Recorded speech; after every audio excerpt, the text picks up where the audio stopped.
On passe, Bruce, aux 50 degrés de Los Angeles. Oui, on n'est pas loin. Et c'est pas une blague. Non, c'est Alex qui nous écrit. J'ai vu qu'il avait fait près de 50 degrés ce week-end à Los Angeles.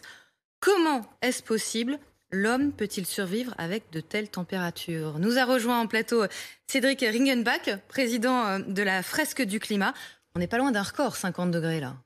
Oui, on est certainement sur un record, au moins localement, dans cette région-là. Comment est-ce qu'on explique ça ? Il y a deux raisons. La première, c'est que la température globale de la planète a augmenté de 1 degré, un peu plus d'1 degré depuis le début de l'ère industrielle. Ça semble pas beaucoup 1 degré, mais il faut se rappeler que la dernière période glaciaire, il faisait que 5 degrés de moins. Donc 5 degrés, c'est un changement d'air glaciaire. C'est énorme à l'échelle de la planète.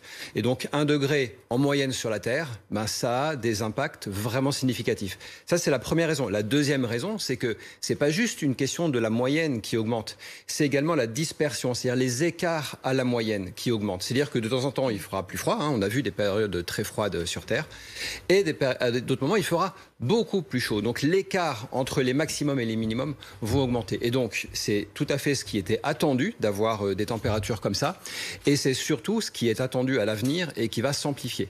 On va véritablement aller vers des écarts à la moyenne qui vont être de plus en plus importants. Les normales de saison vont évoluer. C'est-à-dire que au fur et à mesure que le temps va passer, les normales de saison vont être de plus en plus élevées. Le risque immédiat, là, évidemment, dans la région de Los Angeles, la vallée de la mort, ce sont les feux de forêt. Mais à plus long terme, c'est quoi ? C'est tout notre habitat, en fait.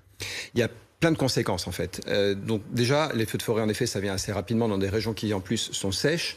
Mais vous avez également un impact sur la santé.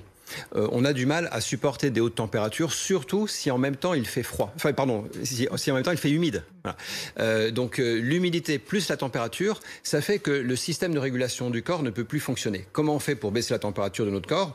Au-delà de 37 degrés, on transpire. Et l'évaporation va absorber de l'énergie et ça va permettre de baisser la température du corps. Quand il fait trop chaud et que l'humidité extérieure est trop importante, on ne peut plus transpirer, en tout cas la transpiration ne peut plus s'évaporer et nous refroidir. Et donc, on s'attend à l'avenir, c'est vraiment très grave ce qui va se passer, à l'avenir, on s'attend à ce que, à plusieurs endroits sur Terre et plusieurs heures, voire plusieurs jours et même plusieurs semaines par an, on soit dans des situations où il n'est plus possible de tenir debout, dehors, vivant. C'est-à-dire qu'on ne pourra plus survivre à l'extérieur d'une maison climatisée pendant plus d'une heure à certains endroits de la Terre et à certains moments. C'est ce qui nous attend dans le courant du XXIe siècle si on continue sur la trajectoire actuelle. Alors, moins spectaculaire que les 50 degrés à Los Angeles, on peut quand même noter que le week-end prochain, en France, des températures très élevées sont annoncées. Alors, on sera aux environs donc, du 10-12 septembre, donc c'est pas hallucinant, on a déjà vécu ça, mais il y a une petite vague de chaleur qui est annoncée par Météo France, avec des températures qui vont largement dépasser 30 degrés sur de très nombreuses régions. Ça veut dire aussi que les périodes comme ça, ou de canicule possible, de vagues de chaleur, vont s'élargir. Jusqu'ici, c'était quand même cantonné à juillet-août. On a vu qu'en juin, c'était possible, c'est arrivé récemment. Septembre aussi, voire octobre, on pourrait avoir ce genre de température et ce genre de vague de chaleur beaucoup plus tard dans la saison ? Oui, en fait, à tout moment de l'année, on peut avoir des vagues de chaleur. Comme je vous ai dit, on peut aussi avoir des vagues de grand froid. Oui. C'est pas du tout incompatible, mais ce sera moins souvent. Les vagues de grand froid seront quand même moins fréquentes que celles de chaleur. Et donc, je sais pas si vous vous rappelez, l'année dernière, il a fait des températures positives en plein hiver au Groenland. Enfin, c'est quand même hallucinant. Donc, c'est pas juste l'automne ou c'est pas l'été qui s'allonge. C'est à tout moment de l'année, que ce soit en hiver ou au printemps, on aura des périodes qui sont anormalement chaudes. Voilà. Donc c'est vraiment très grave parce que voilà, pour les cultures dont on dépend pour vivre, on va avoir par exemple on peut avoir des végétaux qui vont bourgeonner trop tôt et puis les bourgeons vont être gelés dans les semaines qui suivent parce que pas de bol, il fait froid une semaine plus tard. Ça peut tuer des récoltes entières. Les baisses de rendement agricole qui peuvent être impactées au changement climatique à l'avenir, dans une trajectoire 5 degrés, celle sur laquelle on est, je vous rappelle aujourd'hui, une trajectoire 5 degrés, ça veut dire que les baisses de rendement agricole au cours du siècle font qu'il y aura de la place sur Terre pour 1 milliard d'humains. Donc la question est de savoir si vous voulez que vos enfants fassent partie de ce milliard d'humains ou pas. Grave question. Avez-vous même envie qu'ils en fassent partie en fait ? Qu'est-ce qu'ils auront vécu d'ici là ? Je voulais aussi d'ailleurs vous montrer cette photo que nous a fait suivre un téléspectateur. Le permafrost qui dégèle en Sibérie et en fondant, il libère des bulles de méthane qui provoquent ça. Regardez, des cratères extrêmement impressionnants. Alors, il faut que vous nous expliquiez déjà, le permafrost, qu'est-ce que c'est ? Alors, le permafrost, ça veut dire que c'est un sol qui est gelé en permanence.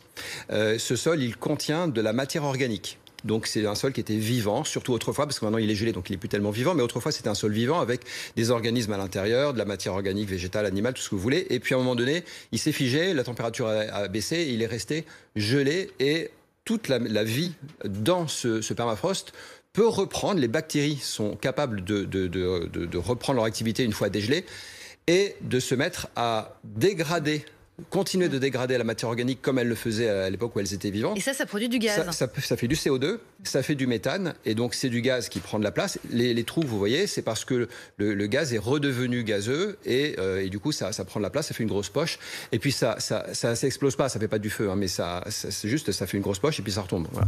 Et ça fait des trous comme ça. Il faut que vous nous parliez un peu plus du méthane, parce que le problème, c'est que ce gaz, nous on entend beaucoup parler du CO2, réchauffement climatique, à cause du CO2. Le méthane, celui des vaches, mais celui-là, c'est bien pire. Le méthane, il est en effet bien pire. Alors, il est 25 fois plus puissant que le CO2 par tonne, mais par molécule, c'est 10 fois plus. Et, en clair, le réchauffement climatique s'accélère beaucoup plus vite avec ce gaz-là. Voilà, c'est un gaz à effet de serre qui est très puissant. Et en fait, à l'instant T même, il est 100 fois plus puissant que le CO2. C'est juste qu'il dure moins longtemps. Hein.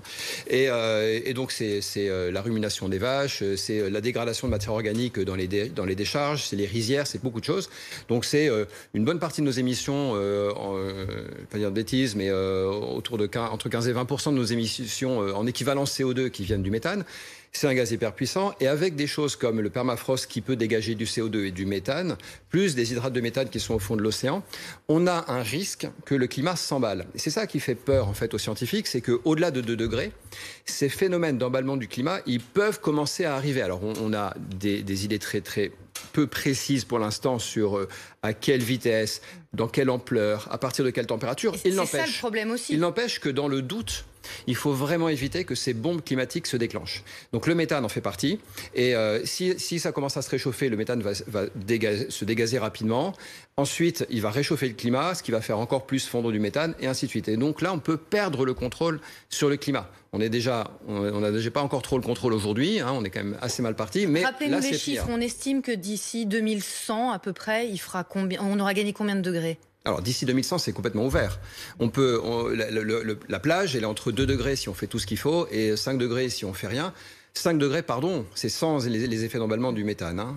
Donc en fait, on est entre 2 et 10 degrés, si ça se trouve. Alors, je peux pas dire 10 parce que personne ne sait dire ce que donnera un emballement du climat. On ne sait pas si ça sera 1 degré de plus ou 10 ou 20. Mais en tout cas, ce sera, si on continue comme on est parti, c'est au moins 5.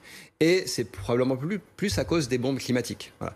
Donc c'est vraiment une catastrophe. Enfin, ça veut dire que vos enfants ne mourront pas d'une mort naturelle, soyez-en sûrs, si d'ici la fin du siècle, si on continue dans la trajectoire sur laquelle on est. Donc il faut vraiment se réveiller maintenant. Il est temps. Vous nous parliez de zones où on ne pourrait plus vivre sans clim. Quelles sont aujourd'hui les régions du globe les plus touchées ? On parlait de Los Angeles, il y a d'autres zones, la vallée de la mort où on était à 54 degrés cet été, il y a d'autres régions comme ça ? Bon, sur l'aspect température uniquement, c'est en effet les zones où il fait déjà chaud et où il peut y avoir une augmentation de la température. Chaud et sec, et une augmentation possible de la température.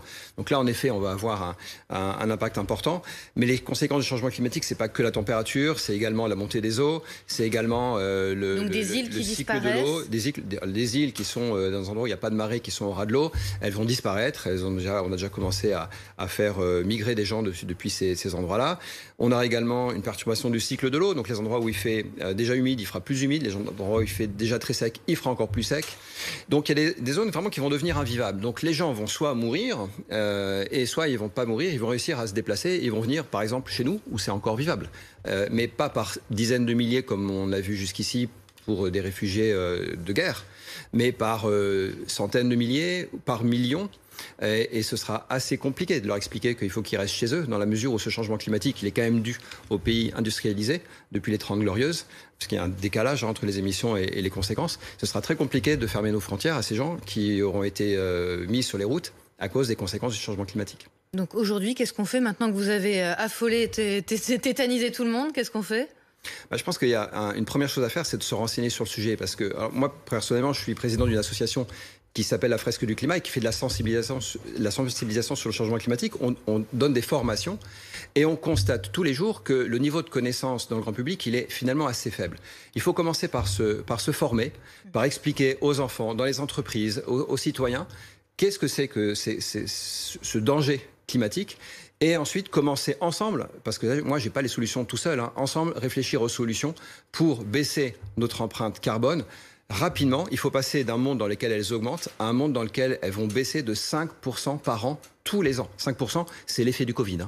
Donc, il faudrait l'effet du Covid, pas de façon subie, mais de façon organisée, tous les ans à l'avenir. Il faut passer de ce monde qui croît à ce monde qui décroît en termes d'émissions.